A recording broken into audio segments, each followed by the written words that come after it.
are doing so lovely today. I can't wait to get into your reading, and I'm so happy that you reached out because I love your energy so much, and it is so interesting, it's so cool, so mystic and ethereal, I guess is a good word. Like, you're very in tune and you're very aware of your surroundings, but you're also very tapped into your own energy, the spiritual realm, and everything around you. So it's very cool. You have such a prophetic kind of otherworldly, spiritual, mystic aura, and I love it. It is very, very cool. And I do also want to just let you know, like, there was so many messages coming through, so many downloads that just were like one after another. I was getting them like crazy. I have like a whole page here, another back page, and I just can't wait to get into it and tell you all about your aura. So I'm going to be drawing out your aura, and you're going to be watching me do that while I explain your energy. And then at the very end, we'll do something really fun where I give you a mythical identity title, and we'll see what that mythical identity looks like. And so I'm just really excited to get into this, and I hope that you enjoy it. And with all that being said, let's just jump right into it.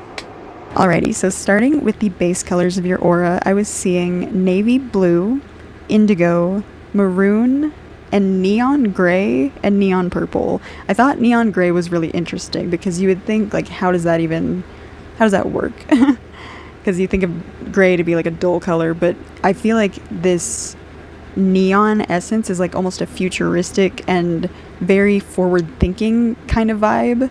So it's really cool because I've never seen that come through in an aura, so very interesting. And with the neon purple, I feel like that just made sense to me because it seemed very spiritual and very progressive, I would say. And so there was, like I said, a lot coming through. There were a lot of songs coming through. So the first song that came through was Jump Into the Fog by the Wombats. And then there was The Rose by Bette Midler. And then there was Figure You Out by Voila. And then 2 songs by Death Cab for Cutie, which was Soul Meets Body and I Will Follow You Into the Dark. These songs specifically, these 2 and Jump Into the Fog, there's something about the essence of these songs that just fit your energy so perfectly, and I can't really explain like what I mean by that.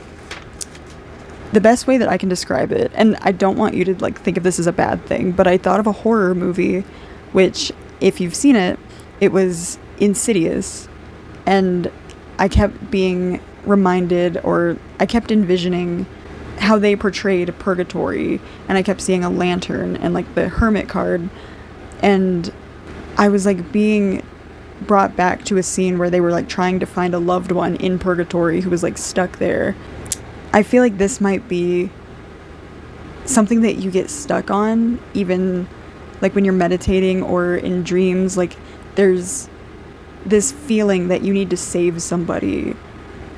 My phone just went off and dinged, so there's this feeling that you need to save somebody, and I have a feeling that like maybe somebody passed in your life that you felt like you could have done something potentially to prevent that from happening, and this seems to be like a reoccurring thought process or vision, or just like this overwhelming feeling that, you know, there was something you could have done. And your spirit guides or this person, somebody is coming through, they want you to know that they are okay and that it was never your fault. Nothing was ever your fault. And that they passed when they did so that they could be with you during a lot of moments that they wouldn't have been able to be with you for if they were still alive. They've been protecting you, they've been by your side, and they don't want you worrying about how they've been and if you could still save them and if they're okay on the other side. Because I feel like when they do come through in your dreams or your meditations, they could kind of give you this feeling of anxiety, and they don't want you to feel that. They don't want you to ruminate on what could have been, and they don't want you to see their presence as something to make you feel guilty. They want to be there for you. They want to be able to connect with you in a way that doesn't worry you. So I hope that that makes sense. They love you very much. It seems like a friend or like a distant family member. I'm not exactly sure, but they loved you so much. They still love you. They watch over you. They protect you. They're always there with you. They were coming through very strong.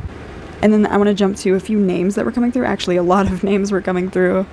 So these could mean something to you. So there was the name Rachel, Jeremy, Sven, Locke, Gertrude, Giselle, Madeline, and Rose. And I just realized the Rose came up twice because the Rose by Bette Midler. But there was also the name Melody that came through like a firecracker. I don't know. That's a weird way to describe it, but that's how it came through. It was very obvious, very prominent. And it came through multiple times because I noticed that in one of the songs, Soul Meets Body by Death Cab for Cutie, there is a lyric in that song where he says, "A melody softly soaring through my atmosphere." And so I'm wondering if you know somebody named Melody that could fit that description, like I said, of like being in purgatory and you wanting to know if they're okay. And I don't know, it's a very like sisterly kind of energy. And so I felt like that was really important to tell you about because Melody was coming through very strong. And the fact that multiple songs came through that are considered melodies. Also pay attention to songs that you hear because there could be messages coming from your spirit guides and your guardian angels trying to talk to you. And if you want to sing, if you ever get the urge to just start singing, do it. Because there's lyrics there that will definitely stand out to you once you're saying them. And you'll find messages in those songs. And then there were also places coming through. And these places were really cool. And this was so interesting. So the places were Iceland, Norway, Finland, Denmark, and then Wisconsin and Delaware. Delaware was the last one that I wrote down. And what's interesting is that I started hearing the word serpentine. And then I was remembering that that's a combination of two words, which is serpent and turpentine. And I wasn't totally sure what turpentine was used for. Turpentine, I don't know, sorry. But I know now that it was like it can be used for polish, and it's used in makeups and cosmetics and such, but it's also part of a tree. But what's crazy about this is the fact that when I looked up what is turpentine used for, it gave me a article from a school in Delaware. According to Delaware Health and Social Services, sometimes found in shoe and furniture polishes, it is also used as a metal cleaner. Compounds extracted from turpentine can be used for tires, plastics, adhesives, flavors, fragrances, makeup, paints, and medicine. And so I thought that was insane. Like, I don't know what it is about Delaware, but I know that you said that you're from Germany. There was something so crazy to me about the fact that Delaware came up that way. It was very random, and I'm sorry if like none of that makes sense, like all tied together. It came through like clear as day, and I just couldn't ignore that. I also got the quote, "All who wander are not lost." And I feel like you can be a nomad in so many different areas of life, like spiritually and emotionally, like physically too. You find a way to bring home wherever you are. You're very close with animals, like insanely close, specifically wolves. And oh my gosh, the pictures you sent me with your dogs are so cute and so pretty. Oh my goodness. I have a whole bunch of dogs, but one of your dogs reminded me of like a kind of like a smaller version of one of my dogs, and so I'll probably post a picture of him in here. And his name's Odin, so you could have a connection to the god Odin. But yes, you are very connected to animals, and you understand them on a level that most people don't. And I feel like they are one of your ways of divination in a way. Like, you get messages from them that you can translate and repeat back into the world, which is so cool. Something else that I would love for you to try, and let me know how it goes, because I've never seen this before, but something was telling me that you need to practice smudge scrying, because there were smudges like all over the page as I wrote this, and I just thought that was really interesting. Like, if you've ever tried to auto write and scry that way, but just doing like a scribble or writing something and then smudging it some way and then seeing what picture comes through there. It's kind of like what I did with your aura and what I do with my auras anytime I draw them. I usually smudge it out to see new images, and I move around the colors and work with the colors just to see like what is coming through that way, because usually it can be like a story. It's not just solely about the colors. Your aura actually taught me something, and I'm so grateful, because I never even really thought about this, but each aura usually means something different to me, and different things will come through in different ways, but I've never even thought about it this way, and it's really cool. I feel like you're a wonderful teacher, because I learned a lot of information from your aura, and it's just, I love how much wisdom you have to share with the world, because I know that you have plenty, and I adore it. I mean, like, obviously, like with your book and your YouTube channel, like, that's amazing. You're a wonderful teacher. You have so much knowledge and wisdom, and it deserves to be shared with the world. So sorry about that little rant right there, but I just had to let you know that. So I wrote this down. Your aura taught me the significance of shades within energy. If a color is present but dark or muted, this can manifest as an internal expression, whereas a brighter, more vibrant shade will manifest as an outward expression. So, what I mean by that, with your purple and gray being neon, I thought of this as like you come across as somebody who's very tapped in and very wise, and that's what you express outward into the world. However, there was the navy blue and then the red were darker, like maroon, and the indigo. And so thinking of that as like your throat chakra as well as your root chakra, you are able to express your own voice and feel your own truth and know it on the inside, and you know how rooted you are, and you don't need to, express that out into the world so much. Like, you're very comfortable showing who you are, and you come across as somebody who is very go with the flow. But I think like having a dark red in your aura is so respectable, because no matter what, you will always know in your soul who you are, and you know that you are rooted in your truth, and you know what your truth is. You don't need anyone else to know it. You don't need anyone else to try to persuade you, and you're not trying to persuade anyone else anything.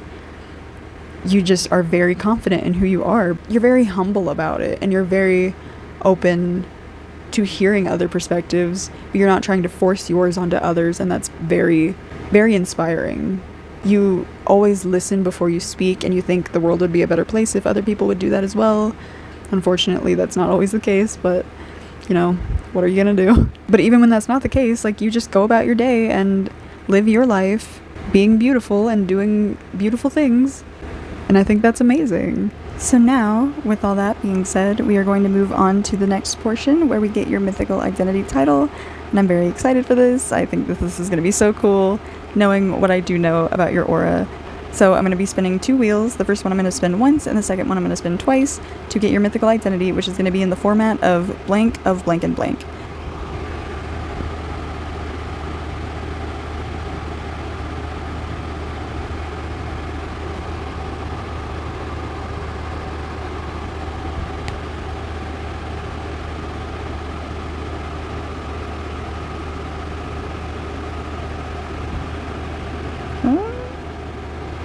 Okay, so we have Guardian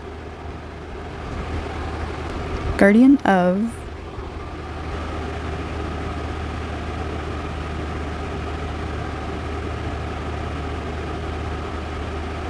no way. Oh my god, is it gonna do it? Is it gonna do it? Oh my god, I knew it. That is so cool. Oh my gosh. Okay, Guardian of Animals and I can't get over that. That's so cool. I knew it.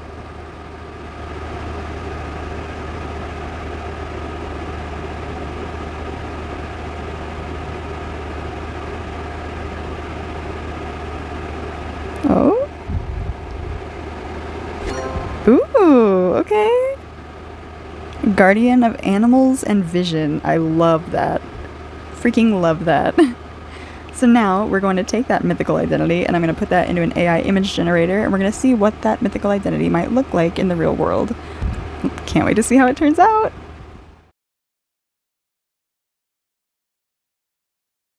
I cannot get over how cool this is. Like oh my gosh, the emotion that this evokes in me. It is so powerful and it is so you. Like, it is exactly how I pictured your energy. And you can even see in the background of this image, like, there is animals there and there's like that mist that I was kind of talking about, the fog, where some of the animals like are within the mist.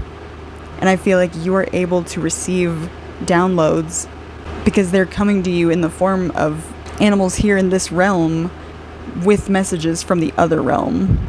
And that is so freaking cool. I cannot, oh my gosh, that is the coolest.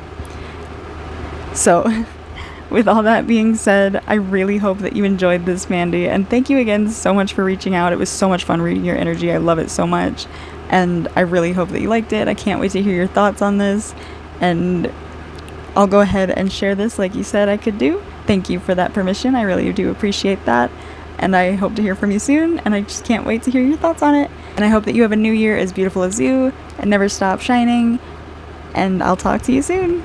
Bye!